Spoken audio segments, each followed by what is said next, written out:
С вами Школа больших данных. Мы продолжаем серию видео про Airflow. И в этом видео проговорим про то, какие конфигурации запуска выполнения задач существуют в Airflow. Напишем более сложный DAG, чем Hello World DAG. И погрузимся во внутреннюю структуру пересылки данных в технологии XCOM в Airflow. Итак, поехали.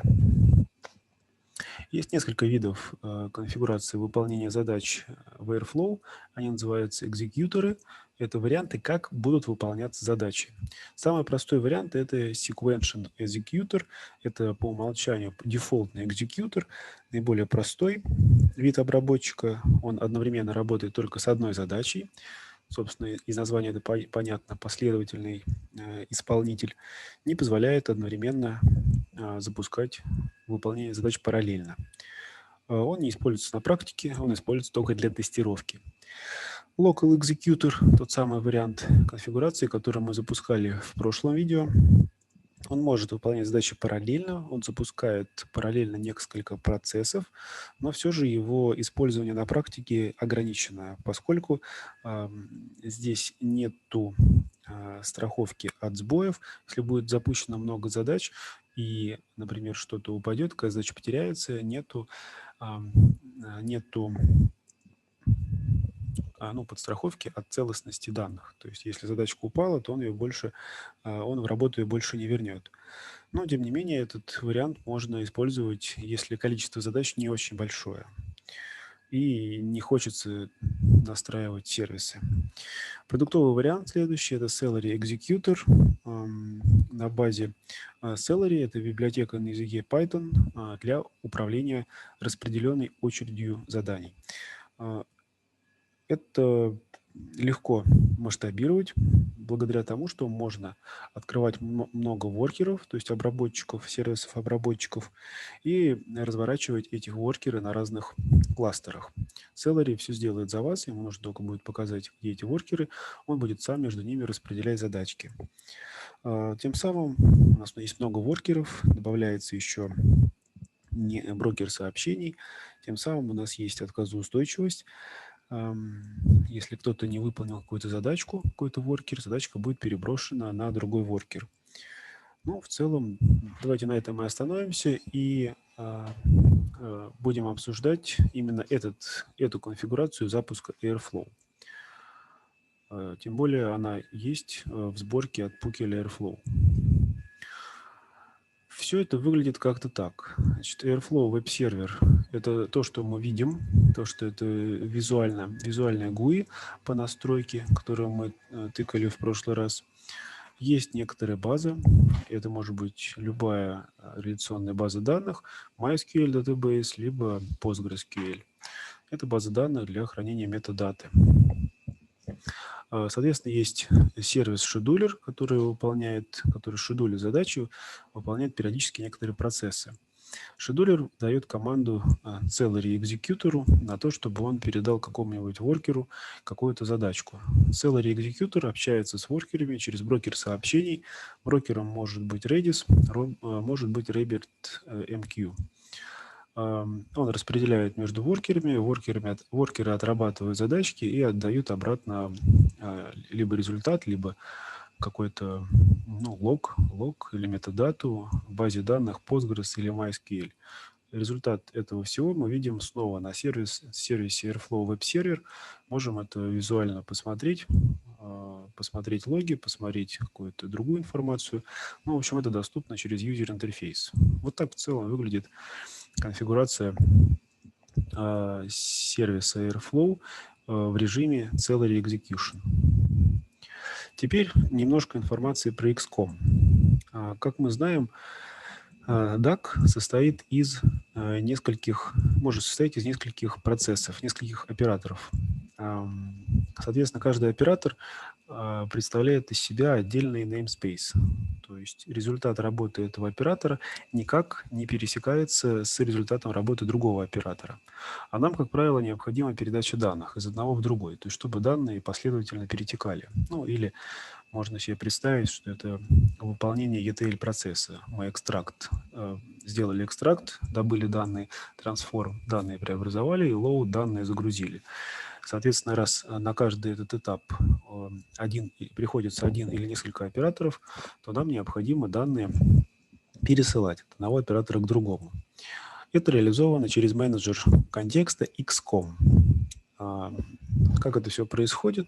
Происходит следующим образом. Допустим, первая таска выполнила какую-то задачу, ну, например, добыли мы данные, там, запросили с какого-то API, достали из какой-то базы. А дальше, чтобы эти данные увидел оператор 2, нам нужно запушить эти данные в XCOM. Мы делаем, соответственно, push, это специальный синтаксис Airflow. Эти данные будут помещены в специальную таблицу базы данных metadata, и после этого они будут доступны через некоторый интерфейс задачи оператору 2. И, кстати, они будут доступны оператору 3. То есть любому оператору впоследствии, после записи в базу данных через менеджер XCOM, нам будет доступна эта информация. Как ее получить, мы сейчас увидим на реальном примере. Давайте перейдем к коду. Я захожу в VS Code. Мы находимся в VS Code, папка DAX. Вот Hello World DAC из первого видео, знакомый. И написан еще один DAC, он называется Weather API. Weather API – это DAC, который реализует ETL-преобразование. Здесь написано 3 функции отдельных. Это extract data, первая функция. Дальше transform data, видите, чуть более большая. Пришлось повозиться с преобразованием этих данных. И load data, пока короткая, потому что мы пока только получаем в load data данные, но их никуда не пишем. Сейчас я расскажу чуть-чуть попозже, что внутри этих функций. Давайте посмотрим на общую структуру DAG. Открываем менеджер контекста DAG. Название DAG Load Weather 2WO. Это сокращение от названия ресурса, которым я пользуюсь. Цель этого DAG заключается в том, что мы используем API от некоторого источника метеоданных. Источник метеоданных был выбран от World Weather Online. У него отличная API. Мы к этому API подключаемся, выполняем получение данных, extract data. Это первый оператор, Python оператор. Дальше мы эти данные передаем на второй оператор, который называется transform data, где происходит преобразование в нужный нам вид. И третьим шагом мы загружаем данные туда, куда нам нужно. Повторюсь, пока что мы это не делаем. В следующем видео, например, подключимся к Postgres и загрузим все это дело в базу Postgres. Далее, интервал выполнения операции 1 минута. Что здесь еще интересного? Ну, передаются дефолтные аргументы, как и в прошлый раз. Теперь более детально посмотрим на то, каким образом передаются данные. Ну, попутно, кстати, мы можем увидеть, что здесь есть ключ, токен, который дает доступ к API. Он находится в специальной также таблице базы данных, которая поднялась в Postgres, и он доступен через модуль variable. Мы копируем variable и методом get получаем нужный нам ключ, который я до этого прописал руками через user интерфейс. Мы это сейчас посмотрим, увидим. Итак, extract data. Значит, мы делаем запрос get по данному адресу. Ну, это все в описании API к этому сайту есть. Мы посылаем нужную нам информацию. В частности, это мы посылаем токен, посылаем координаты, по какой точке мы хотим получать информацию. Вот эти координаты прописаны выше. И делаем некоторый хедер тоже по формату, который есть в описании этого API. Если статус-код ответа 200, то есть мы получили корректный ответ, то мы конвертируем полученный ответ в формат JSON. На всякий случай просто выводим, чтобы потом посмотреть, что действительно у нас все получилось. И делаем следующую команду. T, XCOM push, это мы, соответственно, в менеджере XCOM пушим наши данные. Указываем ключ, по которому потом эти данные будут доступны, и указываем значение. Значение JSON data. А TI получается, как он всегда приходит в каждую функцию Python оператора, и он определяется как dict quarks с индексом TI. Это менеджер, соответственно, XCOM. Теперь у нас после этой команды XCOM push у нас из всех, для любых операторов доступен вот этот JSON файл по ключу WO JSON. Соответственно, дальше мы переходим к второй части, это transform data. Мы опять-таки инициализируем переменную t, quarks t, и получаем pool. Пулим себе эту дату, вот по этому ключу. По этому ключу, но при этом еще указываем task ID, из какой таски эти данные были подгружены. Далее некоторые преобразования этих данных, там смещение времени, разборка, там много чего лишнего просто в запросе пришло, но для этого и нужен этап трансформации, чтобы убрать все лишнее и оставить только то, что нужно. Мы, соответственно, это здесь делаем. Мы оставляем здесь только облачность, дату, время, указываем дату прогноза, дату, когда был получен прогноз, и дату, когда, соответственно, произошел опрос API, то есть когда мы дернули этот API-ресурс. Все. Да, далее в конце мы выводим на экран тоже для контроля и пушим полученный pandas data frame опять в XCOM. Мы делаем t XCOM push, ключ wwodf, значение resdf — это pandas data frame. Что такое pandas data frame, мы сегодня не будем обсуждать, об этом есть куча другой информации.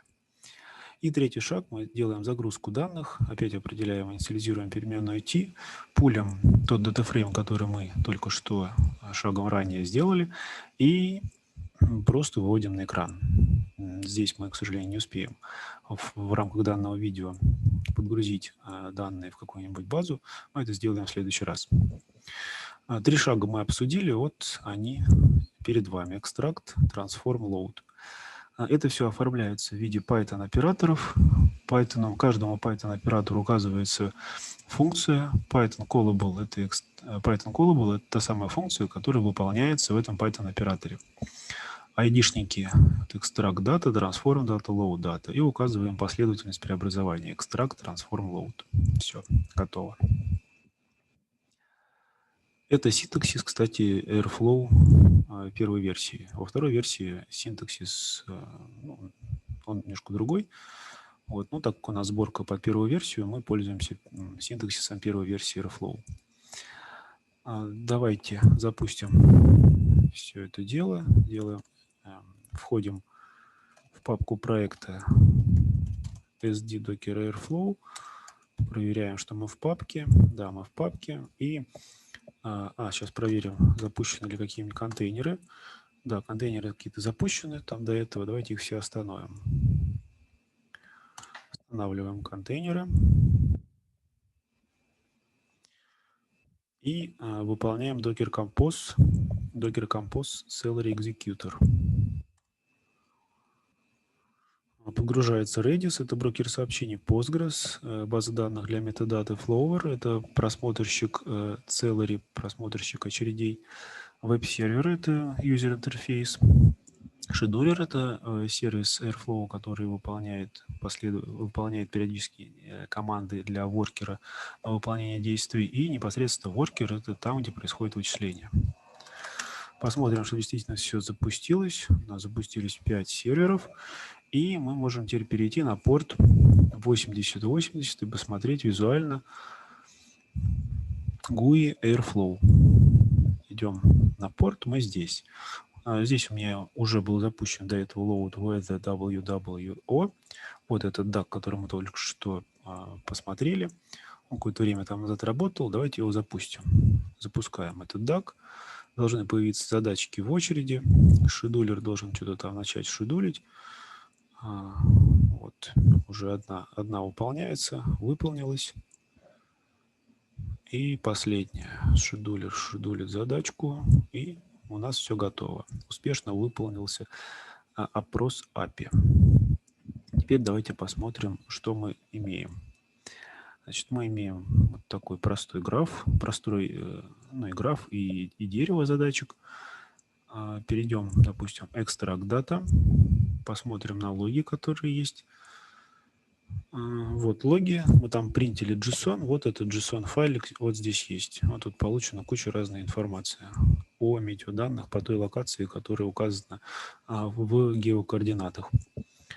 Смотрим теперь на Transform Data. Transform Data нам должна показать, что у нас есть, у нас здесь запринтился начало датафрейма, который мы получили после преобразования данных, после трансформации данных. И последнее, что у нас есть, это load data. Мы должны просто визуально получить также здесь первые 5 строчек этого датафрейма. Да, вот.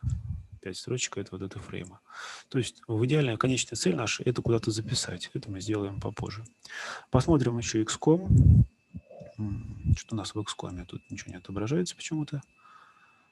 Давайте, может быть, тут. Вот тут, да, XCOM он для каждой задачки. Вот XCOM задачки первый, вот отображается вот ее ключ. Вот какой-то, вот этот JSON объект. Теперь XCOM Transform Data тоже посмотрим. Вот DataFrame, который получился после Transform Data. Но XCOM Load Data нету, потому что мы ничего туда не пушили. Так, что я еще обещал показать? Я еще обещал показать, куда записываются ключи. Ключ к этому API записывается, я записал сюда. Admin, Variables и здесь KAPI WWO. Как к нему получить доступ? Ключ считаем, что вы не видели. Переходим обратно в VS Code, и вот здесь получается по этому ключу KAPI WWO, Variables Get. Пожалуй, на этом все. На видео мы обсудили варианты конфигурации Airflow в разрезе выполнения задачек. Это sequential, celery, local executor.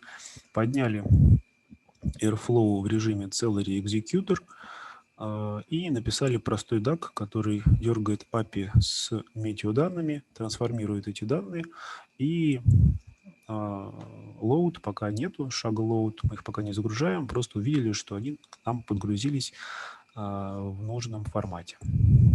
Также познакомились с менеджером контекста из XCOM и научились грузить переменные из Airflow.